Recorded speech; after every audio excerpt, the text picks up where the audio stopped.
साहेब, सिंधुदुर्ग रत्नागिरीचा जो तिढा आहे अजून कायम आहे. सध्या काय स्टेटस आहे आणि तुमची काय भूमिका आहे? ही भूमिका मी वारंवार मांडलेली आहे की शिवसेनेनं दावा केलेला आहे. शिवसेनेनं ही जागा मागच्या वेळी लढलेली होती. 1,75,000 आम्ही जिंकलो होतो. दुर्दैवानं त्यावेळी निवडून आलेले खासदार हे शिंदेसाहेबांबरोबर आलेले नाही. तळ कोकण आणि धनुष्यबाण याचं एक वेगळं असं अलौकिक नातं आहे आणि म्हणून ती जागा शिवसेनेला मिळावी ही आमची सगळ्यांची मागणी आहे आणि ती जर शिवसेनेला मिळाली तर आमचा उमेदवार एकमतानं ठरलेला आहे. काल गोव्याचे पण मुख्यमंत्री प्रमोद सावंत नागपूरला होते. ते म्हणाले की चिन्ह भाजप असेल, उमेदवार कोण असेल हे निश्चित नाही, पण चिन्ह भाजप असेल. मला असं वाटतं की गोव्याच्या मुख्यमंत्र्यांबद्दल मला नितांत आदर आहे. माझे अतिशय जवळचे ते मित्र आहेत. परंतु गोवा आणि महाराष्ट्र ह्याच्यामध्ये राजकीय परिस्थितीमध्ये जमीन आसमानाचा फरक आहे आणि म्हणून माझ्या कुठच्या एखाद्या वक्तव्यानं त्यांना मी दुखावणार नाही. परंतु त्यात गोव्याच्या 2 जागा आहेत, त्याच्यामध्ये त्यांनी चांगलं लक्ष घातलं तर बरं होईल. अगोदर तुम्ही येऊन गेल्यानंतर किरण सावंत देखील येऊन गेलेले होते. उपमुख्यमंत्र्यांशी भेट झालेली आहे. अजूनही नाही, मला असं वाटतं की मी येऊन गेलो नाही, मी इथंच आहे. गेले 4-5 दिवस मी माननीय शिंदेसाहेबांच्या आदेशानं नागपूरमध्येच आहे. हिंगोली, बुलढाणा, रामटेक आणि वाशिम, यवतमाळ याच्यामध्ये मला लक्ष घालायला सांगितलेलं आहे. परंतु एक मात्र नक्की आहे की किरण सावंत त्यांना परवा येऊन भेटून गेलेले आहेत. समाधानकारक अशी चर्चा झालेली आहे आणि त्यांनी स्वतः त्यांचं मत किरण सावंतांनी या ठिकाणी मांडलेलं आहे. परंतु मी तुम्हाला जे सांगितलं की शिवसेनेचा धनुष्यबाण तिथे आवश्यक आहे आणि आमचा उमेदवार हा एकमतानं ठरलेला आहे. त्याच्यामुळे आमच्याकडे कुठेही डिस्प्यूट नाही. किरण सावंतांनी अर्जही घेतलेला आहे, उमेदवारी अर्जही विकत घेतलेला आहे. मला असं वाटतं की ही काय फार मोठी ब्रेकिंग आहे अशातला भाग नाही. राणेसाहेबांनी देखील घेतलेला आहे. एवढंच नाही, एक फॉर्म देखील भरला गेलेला आहे.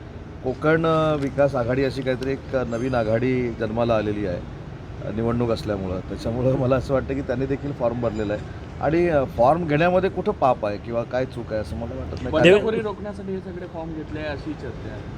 कोणाची बंडखोरी? कुठली बंडखोरी होऊ नये त्यामुळे. बघा, महायुतीचे सगळे कार्यकर्ते, सगळे पदाधिकारी हे अतिशय परिपक्व आहेत, मॅच्युअर्ड पॉलिटिशियन्स आहेत. त्याच्यामुळं बंडखोरी करून कुठच्या नेत्यांना त्रास देणं आणि ब्लॅकमेलिंग करणं असं काय आम्ही तर कधी केलेलं नाही, माझ्या फॅमिलीनं कधी केलेलं नाही. त्याच्यामुळं नक्की आम्ही संयमी आहोत. परंतु संयमी असले तरी सलग 4-4 वेळा निवडून आलो ना. किरण सावंत त्या दिवशी बोलले की निर्णय मी घेणार, मी उदय सामंतांचं पण ऐकणार नाही, मला ठरवायचं आहे. आता प्रत्येकाचा जर तुमचा निर्णय तुम्ही घेत असता, माझा निर्णय मी घेत असतो, त्याच्यामध्ये अशी काय मोठी बातमी आहे? प्रत्येकाचा निर्णय प्रत्येकजण घेत असतो आणि कसं आहे की त्यांनी जर सांगितलं असेल की त्यांचा निर्णय ते घेणार आहे, त्याच्यामध्ये वावगं काय? म्हणजे मला वावगं काय वाटत नाही. फॅमिली वैभव नाईक म्हणाले की किरण सावंत यांना माझा मित्रत्वाचा सल्ला आहे, उमेदवारी अर्ज टेंडरप्रमाणे नाही, हा घेतलेला उमेदवारी अर्ज मागे घेऊ नये तर तो भरावा. वैभव नाईकांना मला एक मित्रत्वाचा सल्ला द्यायचा आहे की किरण सावंतांनी त्यांना किती मदत केलेली आहे त्याची माणुसकी म्हणून कधीतरी विचार करावा. ते उबाठामध्ये आहे, त्याचा मला त्यांनी यावं न यावं, शिंदेसाहेबांना किती वेळा भेटावं, रात्री 2 वाजता भेटावं, 3 वाजता भेटावं, हा त्यांचा प्रश्न आहे. परंतु मी आणि ते कॉलेजमध्ये देखील एकत्र होतो. त्याच्यामुळं उगाच मातोश्रीला खुश करण्यासाठी काही गोष्टी करू नये. मित्रत्वाचे संबंध हे राजकारणामुळे तुटू नये हा माझा त्यांना सल्ला आहे. आणि म्हणून टेंडर कोण घेतं? त्यांचे बंधुराज काय करतात? त्यांच्या बंधुराजांचं काही किराणा मालाचं दुकान नाही, ते देखील कॉन्ट्रॅक्टर्स आहेत. त्याच्यामुळं मला असं वाटतं त्यांना कॉन्ट्रॅक्ट देण्यासाठी सामंत कुटुंबानं काय मदत केलेली आहे याचा देखील त्यांनी विचार करावा. आणि म्हणून राजकारण हे संबंध तुटण्यासाठी असू नये या मताचा मी आहे. ते माझे अतिशय चांगले मित्र आहेत, त्यांनी त्यांच्या मतदारसंघामध्ये लक्ष घालावं. किरण सावंत यांची फडणवीसांसोबत जी बैठक झाली होती नागपूरमध्ये, तेव्हा त्यांना 2 दिवस शांत राहण्यास सल्ला दिला.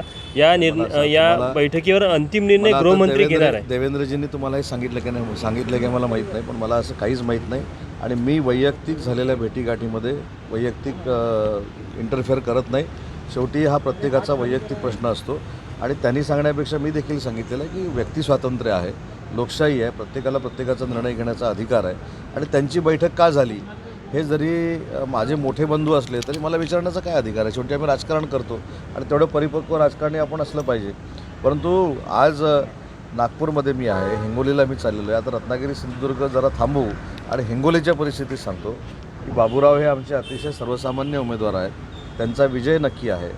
रामटेकला देखील काल रात्री मी होतो. देवेंद्रजींच्या नेतृत्वाखाली BJP त्या ठिकाणी मोठ्या पद्धतीनं काम करते.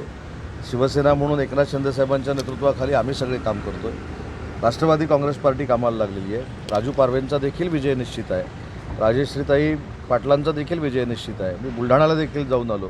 प्रतापराव जाधवांचा देखील विजय निश्चित आहे आणि बाबूराव कदमांचा विजय देखील निश्चित आहे. भावना गवळींची नाराजी दूर झाली का? ते यवतमाळ वाशीमध्ये काम करणार का?